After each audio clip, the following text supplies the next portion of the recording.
कहानी की शुरुआत में हम मैक्स नाम के आदमी को देखते हैं जो उन लोगों से जान बचाकर भाग रहा था। वो लोग भी मैक्स को मारने के लिए उसका पीछा कर रहे थे। वो मैक्स के गाड़ी के ऊपर बम फेंक के उसको उड़ा देते हैं जिससे मैक्स जख्मी हो जाता है। जिसके बाद वो मैक्स को उठाकर अपने साथ ले जाते हैं और रस्सियों से उसके हाथ पैर बांध देते हैं और उसे हवा में लटका देते हैं। फिर गर्म लोहे से उस पर निशान लगाते हैं पर मैक्स अपने आप को छुड़ाकर वहाँ से भागने लगता है। लेकिन उसको अपने आंखों के सामने कुछ अजीब ख्यालात आ रहे थे और जब उसने ये दरवाजा खोला तो उसके सामने एक गहरी खाई थी जिसकी वजह से वो वहाँ से भाग नहीं पाया और वो लोग मैक्स को अपने साथ ले गए। इसके बाद हमें मोर्टन जॉय को दिखाया जाता है। वो ही इन सभी का लीडर था। वो ही इन सभी को पानी पीने के लिए पानी देता था। वहाँ पर हजारों लोग बर्तन लेकर पानी आने का इंतजार कर रहे थे। उन्हें पूरे हफ्ते में सिर्फ एक ही दिन में ही पानी मिलता था और वो भी इतना कम जिससे हजारों में से सिर्फ कुछ ही लोगों को पानी मिलता था। मोर्टन जो इस सभी को अपने पैरों की धूल समझता था। इसके बाद हम फ्यूरोसा को देखते हैं जो कि मोर्टन जॉय के लिए ही काम करती थी। वो उस ट्रक को लेकर डीजल घर जा रही थी लेकिन तभी फ्यूरोसा ट्रक को डीजल ना ले जाके दूसरी तरफ मोड़ देती है तो उसका साथी फ्यूरोसा से पूछता है कि हम कहाँ जा रहे हैं। फ्यूरोसा उससे कहती है कि हम पूरब जा रहे हैं लेकिन मोर्टन जॉय ने उसको पूरब की तरफ जाते हुए देख लिया।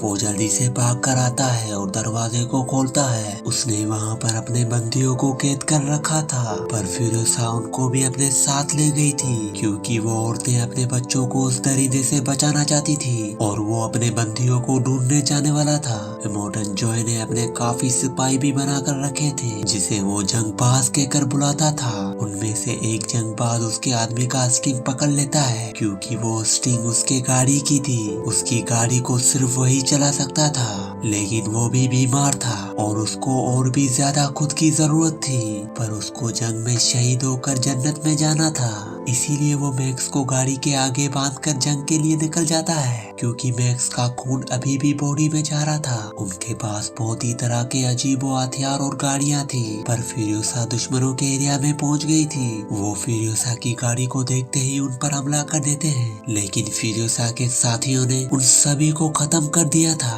पर मोर्टन जॉय के सिपाही भी वहाँ पर पहुँच गए थे। वो सभी मोर्टन जॉय के लिए अपनी जान तक दे सकते थे क्योंकि उन सभी का मानना था कि ऐसा करने से उनको जन्नत मिलेगी। लेकिन तभी उनके सामने एक बहुत बड़ा तूफान आ जाता है। फिरोसा तूफान में अपनी गाड़ी को छुपा देती है तो वो जंगबाज जिसने मैक्स को अपने गाड़ी से बांध कर रखा था वो भी फिरोसा के पीछे पीछे अपने गाड़ी को तूफान में दौड़ाता है क्योंकि वो फिरोसा को मारकर मोर्टन जॉय को खुश करना चाहता था। इसीलिए वो अपने गाड़ी के अंदर डीजल भरने लगता है ताकि वो गाड़ी को ब्लास्ट करके फिरोसा को मार सके। लेकिन फिरोसा पीछे से जाकर उसको टक्कर मार देती है। अब तूफान पूरी तरह से खत्म हो चुका था। जब मैक्स खड़ा होता है तो उसके गले में चेन बंधी होती है। वो उस चेन को तोड़ने की बहुत कोशिश करता है पर वो उससे नहीं टूट पाया। इसीलिए वो जंगबाज को अपने कंधों पर उठाकर फिरोसा के पास जाता है। वहाँ पर मोर्टन जॉय की बंदियां भी अपने कपड़े साफ कर रही थी। मैक्स उन पर बंदूक तान देता है। वो उनसे उसके गले में बंधी हुई चेन को काटने के लिए कहता है पर तभी अचानक फिरोसा उस पर हमला कर देती है। फिरोसा को लग रहा था कि ये मोर्टन जॉय का आदमी है लेकिन वो तो खुद उनसे बचकर वहाँ से भाग निकला था। इसीलिए वो उस आदमी को धक्का मारकर दूर कर देता है क्योंकि वो उन लोगों को यहाँ पर छोड़कर वो अकेला ही इस ट्रक को लेकर जाने वाला था। लेकिन थोड़ा आगे जाते ही वो ट्रक बंद हो जाती है जिसे देखकर फिरोसा उन लड़कियों को लेकर वहाँ पर आ जाती है। वो मैक्स से कहती है इस ट्रक को मेरे अलावा और कोई भी नहीं चला सकता इसीलिए तुम्हें वहाँ से निकलना है तो हमें भी अपने साथ ले जाना होगा। अब मैक्स उन सभी को साथ में ले जाने के लिए मान गया था लेकिन पीछे से वही जंगबाज जिसका नाम नक्स था वो भी ट्रक के ऊपर चढ़ गया था। नेक्स उस ट्रक में रखे सारे बंदूकों को अपने बैग में डाल लेता है ताकि वो लड़कियां उस पर हमला ना कर दे। जिसके बाद मैक्स मोर्टन जॉय के सिक्कों पर नजर रखने के लिए ट्रक के पीछे जाता है और तभी नक्स पीछे आकर फिरोसा पर हमला कर देता है। वो उससे कहता है कि तुमने हमारे बहुत से गद्दारी की और वो अब तुम्हें नहीं छोड़ेगा, चाहे तुम दुनिया के किसी कोने में भी छुप जाओ। पर वो लोग उसको ट्रक से नीचे निकाल देते हैं। अब वो मोटन जो एक एरिया से बाहर निकलने वाले थे, पर उसके लिए पहले उनको उस एरिया को पार करना होगा।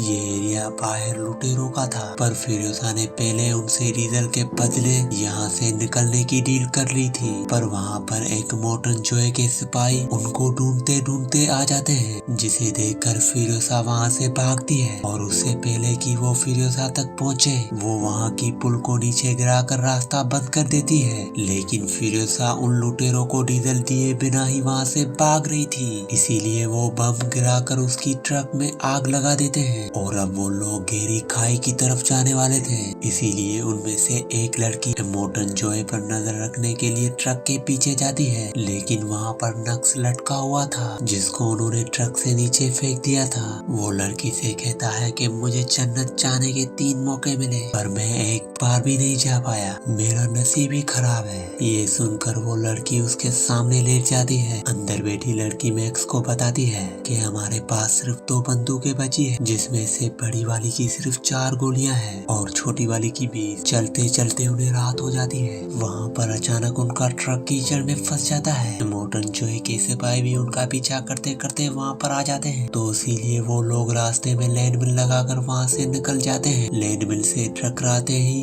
उनकी गाड़ियाँ ब्लास्ट हो जाती है। और यहाँ पर डॉक्टर मोटन जोए को बताता है कि आपकी बीवी कुछ ही देर में मरने वाली है। तो वो डॉक्टर से पेट चीर कर बच्चे को बाहर निकालने के लिए कहता है। लेकिन डीजल घर का मालिक उनको मारने के लिए अकेला ही निकल जाता है, क्योंकि वो लोग उसका डीजल चुरा कर भाग रहे थे। डॉक्टर ने बच्चे को तो निकाल दिया था, पर वो बच्चा मर चुका था। अब थोड़ा आगे जाकर उनका ट्रक कीचड़ में फंस जाता है, पर यहाँ पर ये लोग तेजी से उनकी तरफ आ रहे थे। तो मैक्स स्नाइपर को उठाकर उन पर निशाना लगाता है, पर उसने 3 गोलियां बर्बाद कर दी थी और अब उसमें सिर्फ एक ही गोली बची थी। और फिरोजा उससे गन ले लेती है और एक ही बार उस आदमी की दोनों आंखें फोड़ देती है। अब वो लोग रस्सी को पेड़ से बांधकर ट्रक को खींचने वाले थे, लेकिन वो आदमी अपनी आंखों पर पट्टी बांधकर हवा में गोलियां चलाते हुए उनकी तरफ आ रहा था। मैक्स पेड़ के पीछे छुपा होता है और जंगबाज कीचड़ में इस ट्रक को निकाल रहा था। ट्रक के वजन से पेड़ भी आहिस्ता आहिस्ता जमीन से उखड़ रहा था, लेकिन जंगबाज कैसे भी करके ट्रक को निकाल कर ले आता है। अब ट्रक का इंजन काफी ज्यादा गर्म हो चुका था और अगर वो लोग और चलाएंगे तो इंजन खराब भी हो सकता था, इसीलिए वो लोग इंजन में पानी डालकर उसको आहिस्ता आहिस्ता आगे ले जा रहे थे। उधर मैक्स संदेह को मारने के लिए उसी की तरफ जा रहा था और तब उनके सामने बहुत बड़ा धमाका होता है। उनको लग रहा था कि धमाके में मैक्स भी मर गया, पर वो तो उन सबको मारकर उनके सारे हथियार चुरा कर लाया था। अब उन्हें चलते चलते सुबह हो चुकी थी। तो मैक्स फिरोजा से पूछता है कि तुम्हें कैसे पता कि गहरी खाई जैसी भी कोई जगह मौजूद है। तब फिरोजा उसे कहती है कि मैं वहीं पर ही पड़ी हुई थी, लेकिन बचपन में मुझे मोटन जोए ने अगवा कर अपने साथ ले गया था। अब वो सब गहरी घाटी में पहुंच जाते हैं। वहाँ पर एक औरत टावर के ऊपर चढ़कर मदद के लिए चिल्ला रही थी। तो मैक्स फिरोजा से कहता है कि ये एक जाल है, पर फिरोजा ट्रक से बाहर निकल कर जाती है, जिसे देखकर कुछ लोग बाइक लेकर उसके पास आते हैं। वो कोई आदमी नहीं बल्कि बूढ़ी औरतें थी। उन्होंने फिरोजा को पहचान लिया था। वो फिरोजा से उसकी माँ के बारे में पूछती है, तो वो उनसे कहती है कि वो अब इस दुनिया में नहीं रही। फिरोजा उनसे कहती है कि हमारा घर कहाँ पर है, हमारी अपनी गहरी घाटी, मुझे वहाँ पर ले चलो। तो वो फिरोजा को बताती है गहरी घाटी में हमारा अब कुछ भी नहीं है। अब अगर तुम्हें इस रेगिस्तान को पार करना है तो ट्रक को यहीं पर ही छोड़कर मोटरसाइकिल से जाना होगा, तभी हम 80 दिनों का सफर तय कर पाएंगे। लेकिन मैक्स उसके साथ जाने से मना कर देता है। सुबह होते ही वो सभी लोग बाइक लेकर वहाँ से निकल जाते हैं, पर अचानक से मैक्स ने आगे आकर उनका रास्ता रोक लिया। वो उनको वापस किले में ले जाने के लिए आया था, क्योंकि जहाँ पर वो लोग जा रहे थे वहाँ पर गहरे समुद्र के अलावा और कुछ भी नहीं था। वो उनको बताता है कि किले में पेड़ पौधे, खाना पानी सब कुछ है, लेकिन उसके लिए हम सबको मिलकर मोटन जोए को हराना होगा। अगर हमने उसे हरा दिया तो हम अपनी जिंदगी वापस शुरू करेंगे। तभी मैक्स की बात सुनकर किले में जाने के लिए तैयार हो गई थी, पर मोटन जोए ने उनको किले की तरफ जाते हुए देख लिया था, इसीलिए वो वो उनको रोकने के लिए अपने सिपाही लेकर उनका पीछा करने लगता है, क्योंकि अगर वो लोग उनके पहले किले में पहुंचे तो वो पूरे किले पर कब्जा कर लेंगे। वो उनको रोकने के लिए अपने हथियार ट्रक के पीछे छुपा देता है, पर मैक्स पीछे जाकर उन सभी चेनों को काट देता है। पर फ्यूरियोसा के पेट में एक गोली लगी हुई थी, इसीलिए वो मैक्स को ड्राइविंग सीट पर बिठाकर इमोर्टल जॉय को मारने के लिए उसकी गाड़ी पर कूद जाता है। पर इमोर्टल जॉय गाड़ी चला रहा था, वो उसके मार्क्स में हेक्स घुसाकर उसे गाड़ी के तार में अटका देता है। वो मार्क्स उसके जबड़ों में जुड़ा हुआ था।